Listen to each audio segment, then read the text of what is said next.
Hello everybody and welcome back to the Idaho Vandals NCAA 2005 Dynasty mode. We are back once again with a high-powered opponent on the other side of the table.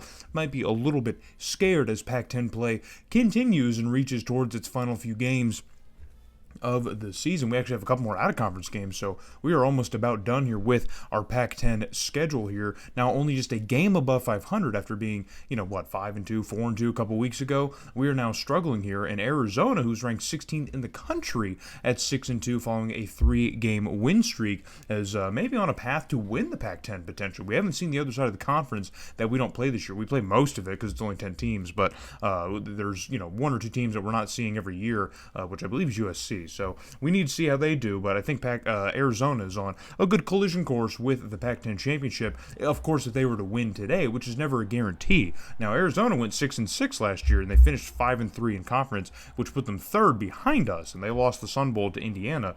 But this is still a pretty decent team. Looking at the roster, they have some really impressive names on it. Unfortunately, they have two pretty significant injuries, which is probably going to hamper the production of this team today in this home game. So their starting quarterback, which is the first one, Walter Ratliff, who's pretty much started consistently over the last 3 or 4 years, he is injured significantly. It's 11 weeks, so I'm guessing he broke his collarbone or something, but he's out. And then the second receiver on the depth chart, David Williams, is also injured for this game. So Arizona's down two key contributors on offense, and already we are on offense, getting things rolling at about midfield here. So Chester's dropping back here, throws one across the middle of the field, and that pass is going to be caught, and already Arizona's coach is losing his mind. Even though the production on screen is about the same, he's already losing his brains because he doesn't know what's going to happen. He doesn't know. So it's 1st and 10 now in Arizona territory here. We're going to hand this one off to Keith Bridges, who's got some room up the middle, just absolutely carving through defenders and somehow gets into the end zone. I have no idea how that play made it from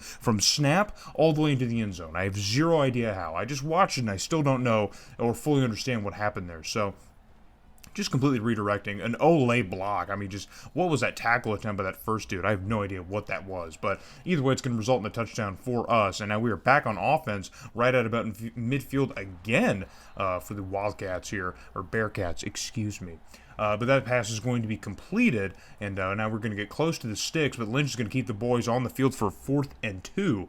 And now on 4th and 2, Chester drops back to pass, dumps this one off quickly here, and the pass is going to be caught inside the 25. And that is, if you could believe it, man, if you can believe, it's DeAndre Poole, who is back here playing after being injured in the last game, but he's still alive and well. And now another familiar face we didn't see in the last video, but I just blanked. I saw Chester's name, and it completely threw me off. But Roderick Williams is also back on the field in this game here after being, suspended. I'm not really sure what the issue was last game. Like I said, it never prompted me that he was suspended for any disciplinary reason or whatever. That might put us in more hot water with the NCAA. I'm not entirely sure. But he didn't play last game against Oregon, but now he is here in Arizona helping us against the Bearcats as we are trying to get into the end zone and cap off another scoring drive on offense. But it's another 4th down opportunity.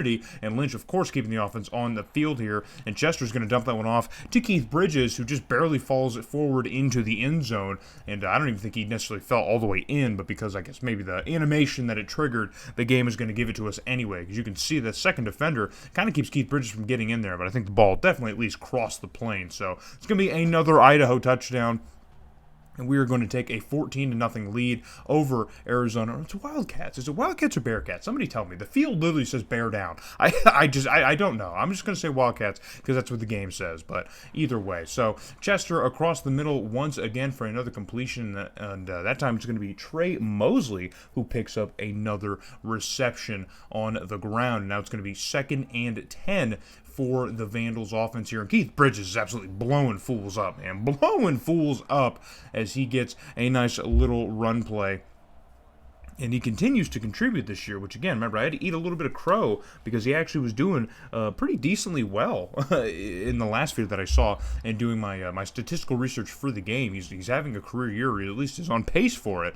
And so is Roderick Williams, who gets another completion to get us inside the 5 here. So on 2nd goal, Chester flips one out quickly here, and it's going to be caught again for another Idaho touchdown. I think that was Roderick Williams once again for another Idaho touchdown. He's picking up some more himself. So looking through here, I don't even know if I wrote down his numbers since he didn't play, and I didn't, but Ross Chester's nearing 30 touchdowns on the year, if you can believe that. I mean, that might be crazy, but yeah, he's definitely nearing 30 touchdowns, which is nuts. So, and he's definitely looking for another one as he lobs one out here over to the sidelines to Trey Mosley for another completion. Now, Mosley has definitely stepped up a lot in the receiving core this season, with and without Roderick Williams. He's definitely been a nice contributor. But on a 3rd and 13, we're heading to the other side of the field, and another pass is completed, and that was a 2 as the first number. I couldn't tell if it was Keith Bridges or Roderick Williams. It might have been Keith Bridges out of the backfield, but quickly, a quick release here, and we're going to get a 6-yard passing TD as Ross Chester here takes advantage of the poor coverage from Arizona's defense, and is just going to quickly fire this one into the end zone. As you can see, Arizona's really committing to the run there,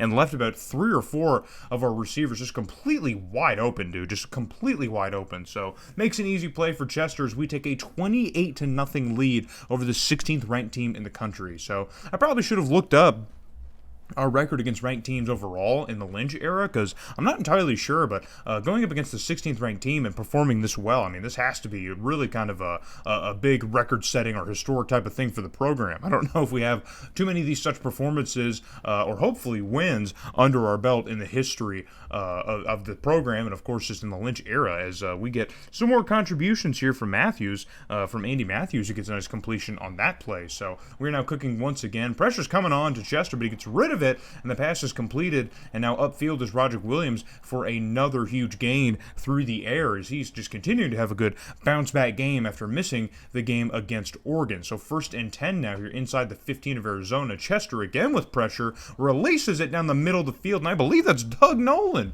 famous person on the team, I guess. One of our, I feel like he's a fan favorite. I mean, I don't think so. Obviously, there's nothing in the comments to suggest that, but just the impression I get from a Doug Nolan, he's a fan favorite. I guess he just makes me happy whenever I see him on the field doing things.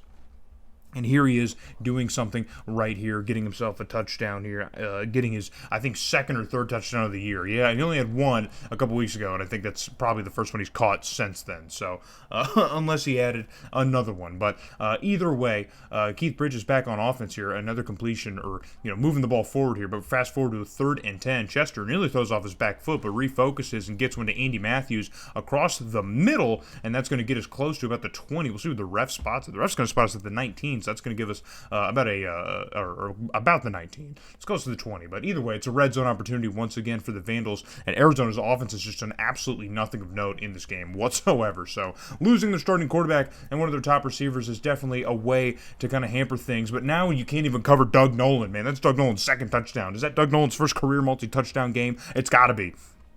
We are seeing MVP caliber stuff from Doug Nolan of all people. Can you guys believe it? Arizona's completely unraveling as they're allowing 2 throwing touchdowns to Doug Nolan. But finally, we're going to get some Arizona action here on offense. We're going to see something happen, anything at all, as their backup quarterback, Nick Pearson, who did start his freshman year from the looks of his stats. He definitely played a substantial amount in his freshman season, but he's a junior now. But now on 4th and 8, he's going to try and move the offense forward, and he does get a completion across the middle of the field, as that pass goes to Alton Jones, the 3rd receiver on the depth chart, but now he's receiver 2 because of the injury. But fast forward to a 3rd and 9, as Arizona is still fighting for every single yard right now, and Pearson takes an absolute shot as he has to dump this one off to his running back, Eugene Miles, just to get any sort of positive progress on that play, which goes nowhere. So it's another 4th down that Arizona's now just going to take the points for, because you already struck.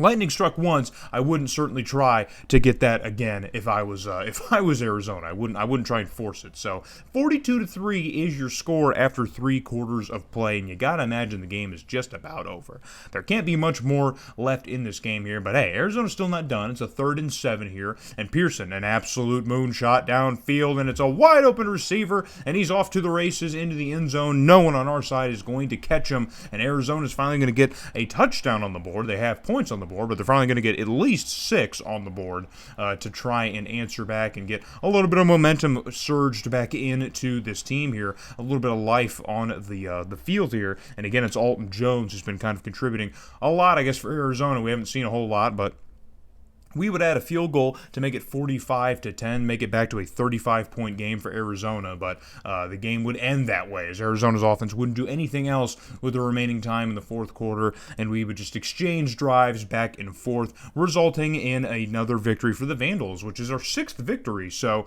it may seem like a gimme, I guess, in this season, but you got to remember, there's only 12 games, and this was our 10th game of the year, so we were really at risk of not, making it to a bowl, because 6-6, there's no guarantee, especially considering how bad we've played in the Pac-10 this year. At 6-6, there's no guarantee that we would finish high enough in the Pac-10 to even make it to a bowl game. So, but now at least at 6-4, we give ourselves a little bit of room here. We could probably afford to lose another game. I would like to not lose another game, but if we could, at least win another game or so, we'll have a good buffer, and we should be able to finish pretty decently in the Pac-10 somewhere. So, if anything, we've torpedoed Arizona's chances now, I think, in the Pac-10. I can't imagine that Arizona has an inside track into the conference title with a loss here today. But Ross Chester, man, this is the best stat line we've ever seen from Ross Chester. A 75% completion percentage, 315 yards, and 5 touchdowns. I mean, that dude was absolutely cooking, bro. Absolutely cooking through the air. Doug Nolan had multiple touchdowns.